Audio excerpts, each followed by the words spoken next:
a book, but you've beaten them, all of them at it. So you're the first off the mark. Let me also say that it's been a pleasure working with all of you towards the publication of this book. It's a seminal work. It's a remarkable book because it has writings from several Sherpas, which gives you a perspective of different countries. It covers all of India's priorities. And this book is remarkable because it brings out all the challenges which India was confronted with when it took over the presidency. I want to be extremely brief, and I want to just merely say that despite all the challenges, the Prime Minister wanted us to be very ambitious. He wanted us to be very inclusive. He wanted us to be decisive and action-oriented. And at the end of it all, we came out with a statement which had 83 paras. We've brought multilateralism back center stage at a time when it's a fractured world. We've managed to bring growth and development center stage. We've pushed the agenda of sustainable development goals. We've brought green development back as a driving force in a very big way, bringing climate action and climate finance as a very big force. We brought the agenda of inclusive growth by bringing the Global South center stage.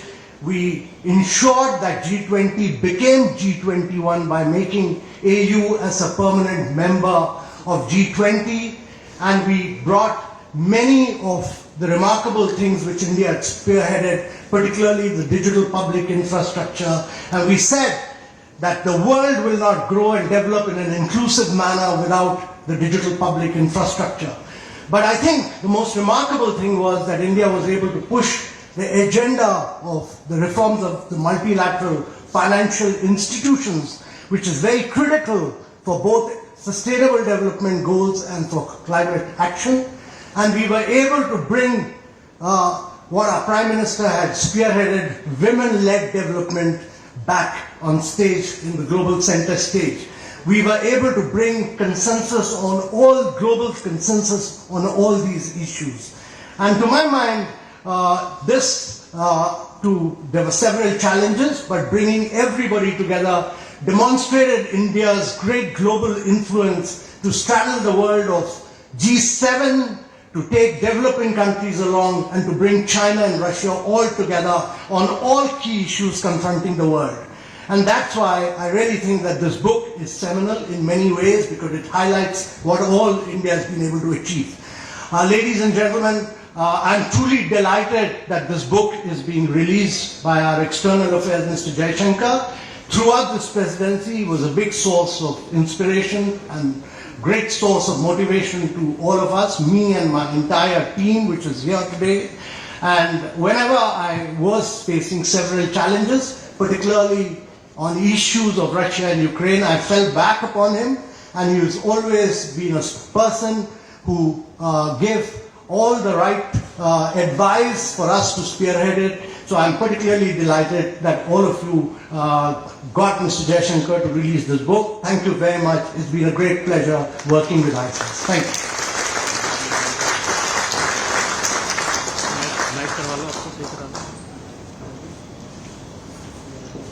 Thank you, Mr. Kant. Mr. Kant, I would like to request you to be on stage again. May I, please? And joining him, I would also like to request Professor Tan, Dr. Sylvia, and co-editor of the publication, Mr. Vinod Rai, to join Mr. Kant on stage for the launch of the publication service. May I have you on stage now, please?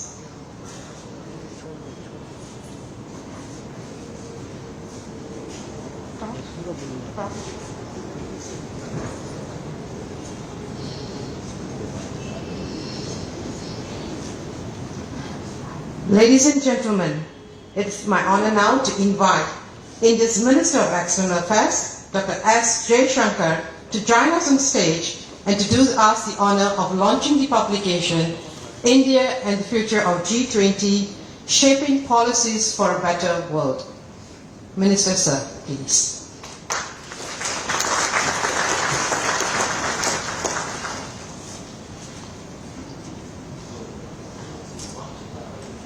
Ladies and gentlemen, the unribboning and launch of the book signify an important milestone for ISAS. And Professor Tan will also now present a copy of the book to Mr. Kant. And together, may I request everyone on stage to pose for a group photograph for the album.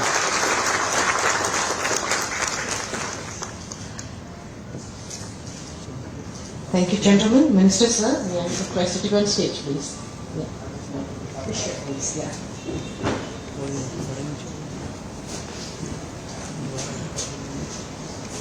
Thank you, sir.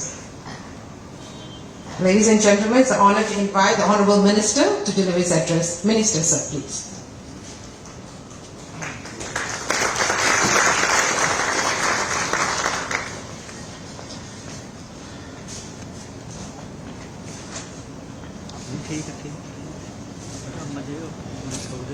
Professor Tanta Yonk,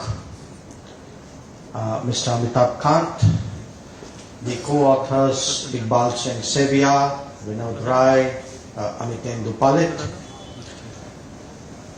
Excellencies, the Indian G20 team, ladies and gentlemen. I'm really very pleased today to join you on this occasion for a number of reasons. One, as Amitabh said, ISAS has been the fastest of the block. So as the first book on what was really a very, very, not just a memorable year for us, but I think if I look at the history of Indian diplomacy, I think it was a very notable period.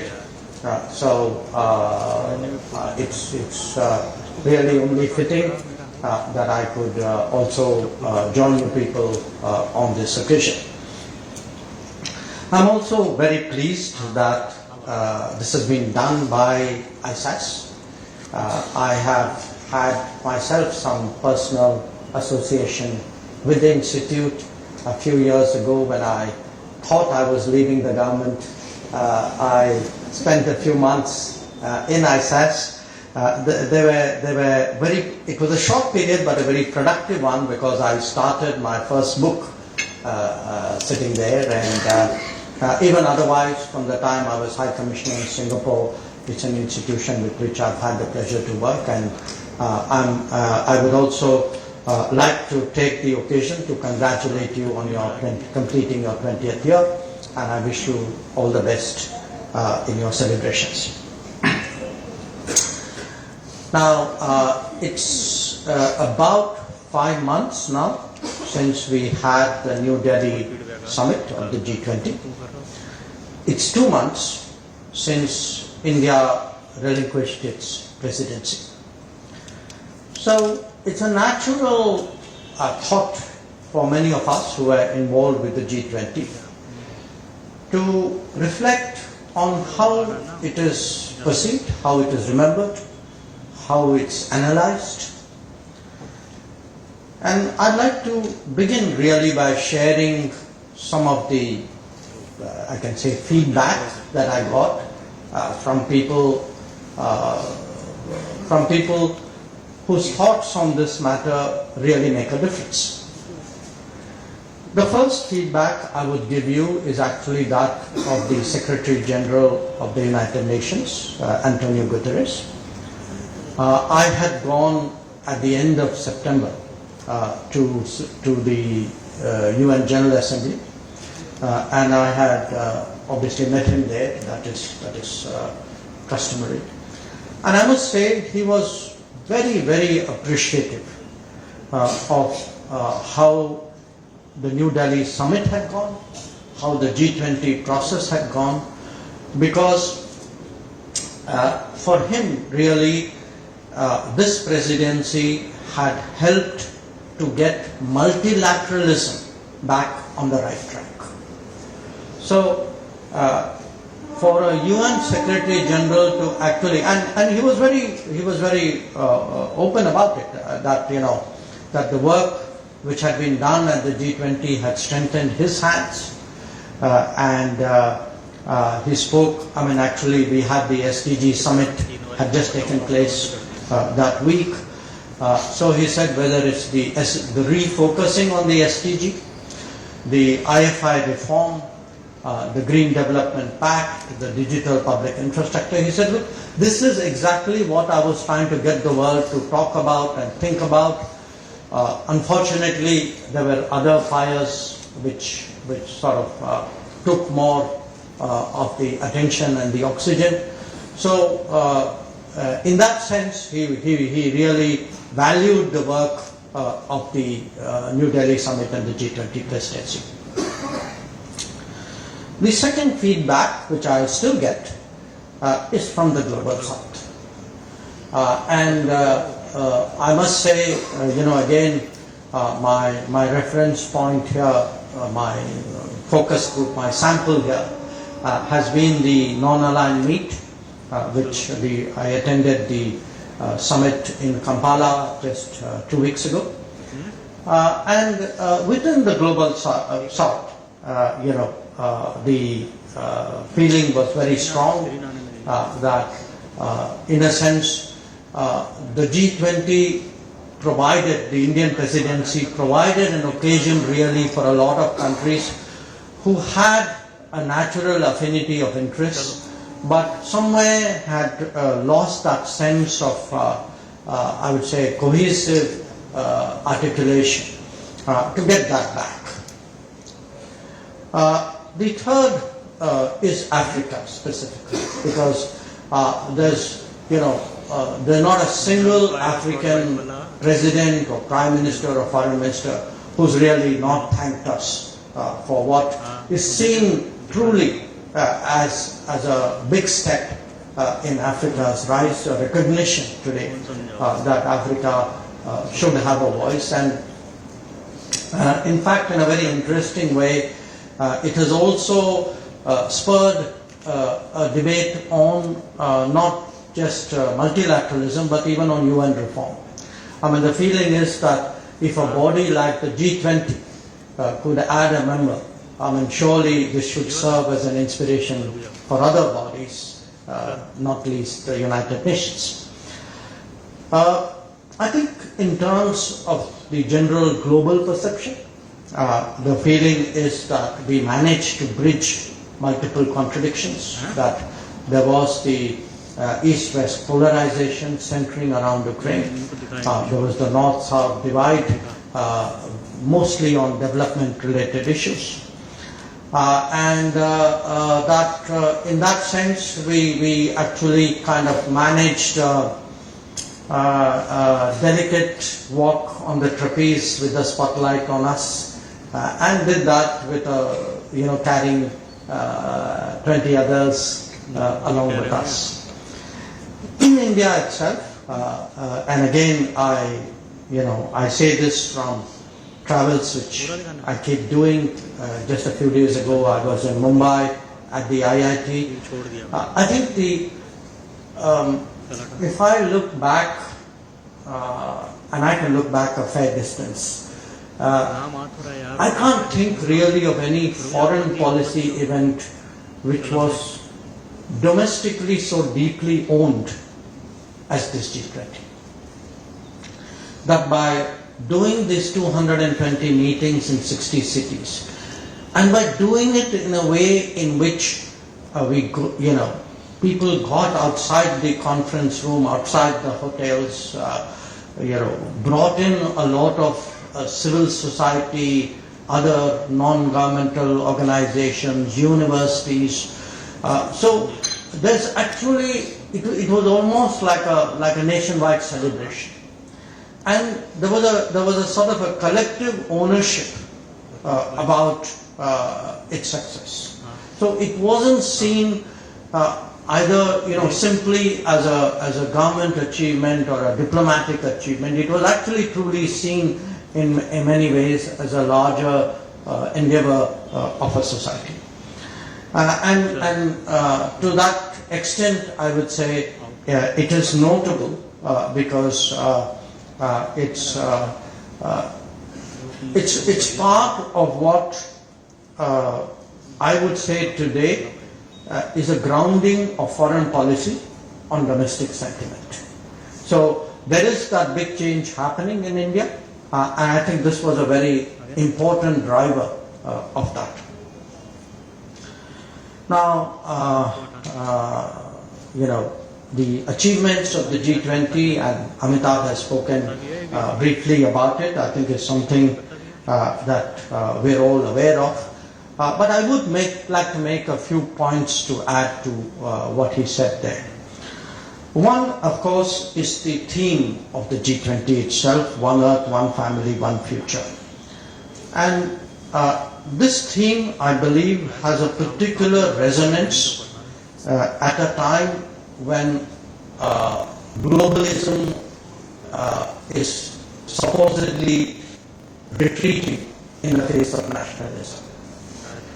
Instead, I think what we were able to demonstrate is that really nationalism and internationalism are not at odds with each other, and it is really requires a bent of mind to harmonize that, and certainly countries with a long tradition of openness have no difficulty in doing that. Second, I spoke about the voice of the Global South. We began with the voice of the Global South, but more importantly, we finished with the voice of the Global South.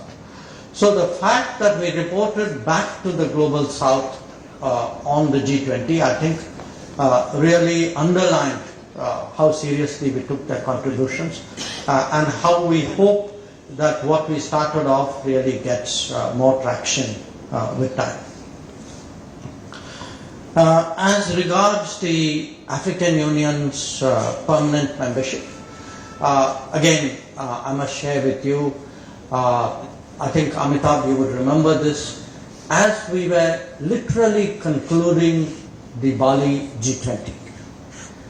The then President of the African Union, President Macky Sall, actually came up. He was very agitated because he felt that the assurances that had been given that the African Union would be considered for membership, there was not even a reference, there was no discussion. As I said, certainly in the Indonesian presidency, much of the oxygen really got taken by the Ukraine issue. And he sort of articulated his feelings very strongly. And I heard Prime Minister Modi assure him that, look, don't worry, I mean, this we are not going to sort of pick up the baton.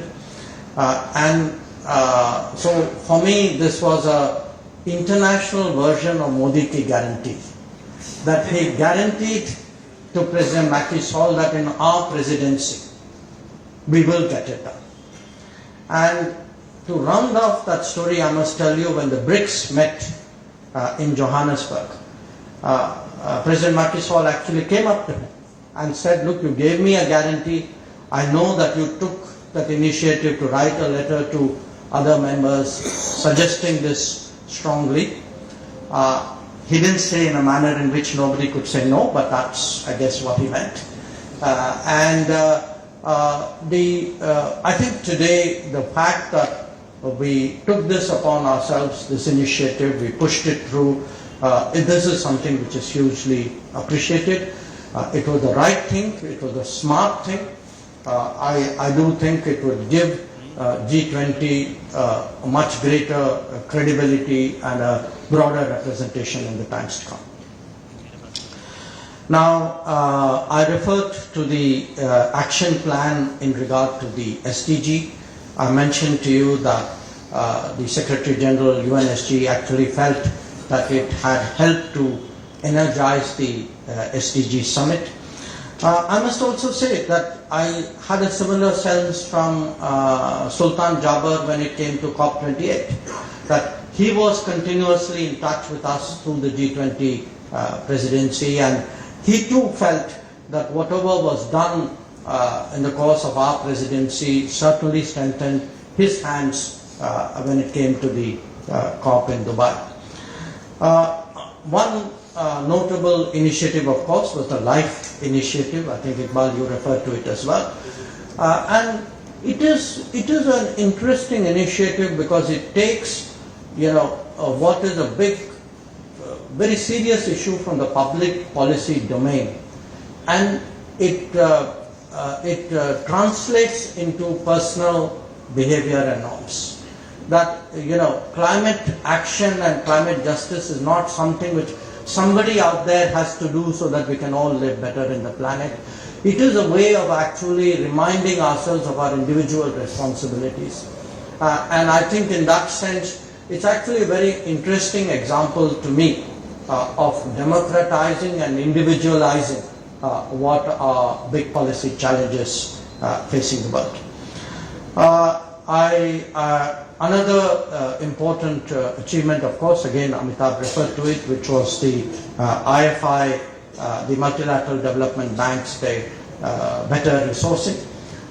The reports which were co-led by Mr. M.K. Singh and Larry Summers, I think these will be picked up and taken forward in the Brazilian presidency, and certainly I think they do give the conceptual construct today to make this much more serious. On digital public infrastructure, I just want to say that people have seen in India what a game changer it can be. That today, if we have such a vast array of programs and initiatives on a scale which would have been unimaginable 5 years ago, maybe 10 years ago, when single programs can target 800 million people, like our Anna Yojana, the food support program, or 450 million people like the Mudra loans, or even the housing program today, which has 40 million families as beneficiaries. I think the whole idea today of efficient public goods delivery, and that being so key to good governance, this today rests on a digital foundation. And I would say, as a minister of a ministry which has development programs in 78 countries across the world, today I would say there's a single experience which is of interest to the world and which is a contribution that India can make to global good governance. It is actually in the propagation of digital public infrastructure. This is to me a real game changer out there waiting to happen. There was also a reference to women-led development. We've of course seen it in India, whether it is a Mudra loans or even the manner in which houses have been, the ownership of houses has been given. But actually in many ways with the way in which gender gaps have been narrowed, whether it may be narrowed in terms of parliamentary representation or in terms of recruitment into various bodies. It could be symbolic, it could be optical, it could be real. But again, this is something, the focus on women-led development I think was very important, as indeed was the food security issue. The per capita consumption of millets among G20 delegates would surely be in the Guinness Book of World Records. But believe me, every one of them took back that message and took it back enthusiastically. Today, the results we have seen of that propagation of millets, that is certainly very visible. And there were a few other, I think, ideas, including the skills-based migration pathways, because if one looks at the decade ahead, I think as we contemplate a global workplace, see how mobility agreements are becoming more and more important, it was timely that the G20 looked at the whole idea of migration pathways.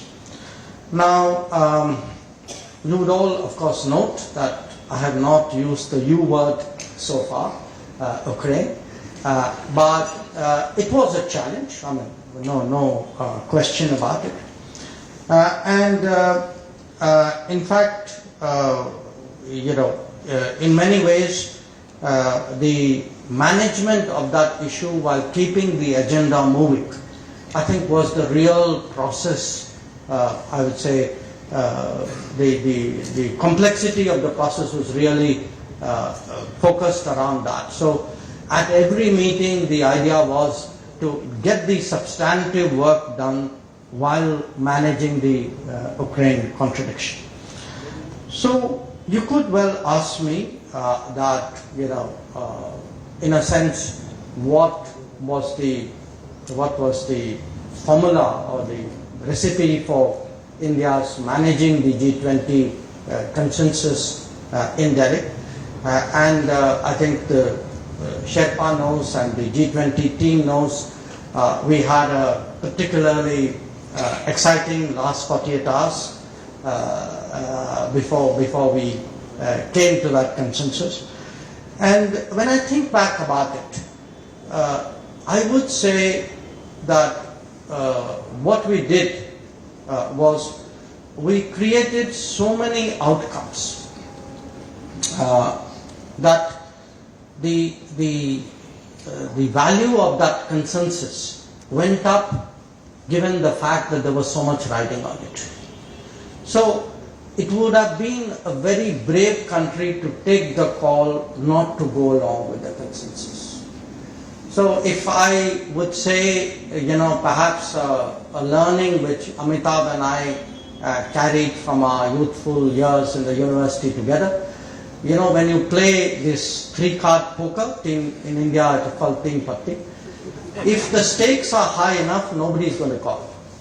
So we learned something in that process. And I think because the stakes were really high, because the relationships were really strong, that between us and the other G20 members, we were actually able to get everybody to understand the seriousness of what was at stake. So it was, in a way, certainly a victory for diplomacy, but I would also say in many ways it was an assertion of gravitas in a way, of a certain commitment to what are the really important issues in the world today, particularly the world of multilateralism today. So that's, I think, in a way the reason why we could end up as well as we did. So finally, we have, of course, passed the baton on to Brazil. And in doing this, it's also important to recall that we are in a singular position of 4 developing countries having back-to-back presidencies. We hope to make the most of it. But certainly, from an Indian perspective, I would say this G20 was, for us, a test of our ability to emerge as a Vishwamitra, a friend, a kind of a consensus builder, a bridge builder in the world today. It was an extraordinary year, but at the end of it all, a very, very satisfying year. Many key participants are here in the room today. But I would like to thank ISAS, I'd like to thank the co-authors that for reflecting on these experiences, for encouraging other Sherpas to comment on it as well, because I do think when people look at the history of G20, they will surely see in the New Delhi summit a very important inflection point. Once again, I thank you for giving me the opportunity to share my thoughts with you on this occasion.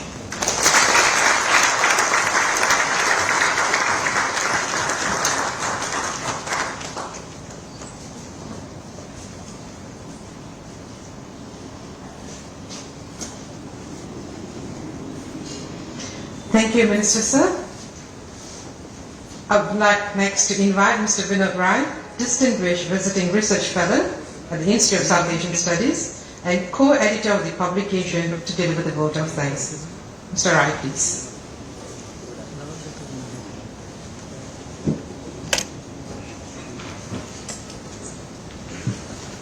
Dr. S Jaishankar, Minister for External Affairs, Mr. Amitabh Kant, Your Excellencies, distinguished ladies and gentlemen. It has certainly been a remarkable year for India.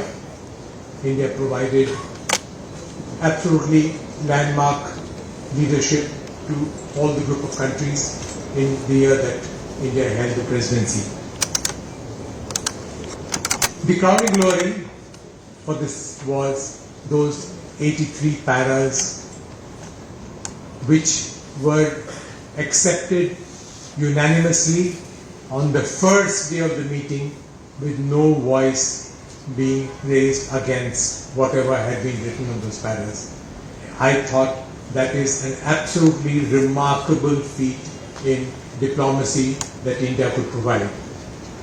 Behind the scenes, what Dr. Jaishankar did, contacting every leader in every state, country's capital, Amitabh negotiating, cajoling, threatening, or whatever he did, we really don't know, but managed to get those paras together, and the remarkable team that is available with us, providing absolute support to these people. I think that was the crowning glory for India's presidency. So we thought this is the best that we could do to chronicle the achievements, the issues discussed, and the solutions provided, curate them into the form of a book and put them out for posterity or the other nations to see, and that is the book that you have. The remarkable part of it is that the conceptualization of the book was done in this very hotel over a breakfast meeting that we had with Amitabh, and he suggested that we go ahead with it, and so support is provided by all the people who have contributed to the book. I would like to take this opportunity to thank firstly Dr. Jaishankar, the Minister for External Affairs, who has graced the occasion to launch this book for us. You all know how busy he is, and he's just told us that while traveling from his residence to the office, he just takes a minor detour via Kampala. He has been busy, but his interest in ISAS and the book has been remarkable. Thank you very much for coming and joining us. Amitabh has been a colleague, a source, and he contributed a forward in the book. We kept contacting him for all kinds of issues, and he put us in contact with the Sherpas and other people. Amitabh, thank you very much. Your contribution has been remarkable. I also take this opportunity to thank my colleagues in ISAS, Dr. Tantaya, Dr. Sabia, and a colleague, Dr. Palit, who is not present with us today, who actually did the heavy lifting, and of course Devyani, who gave us all the support that we could. It has been a satisfying experience.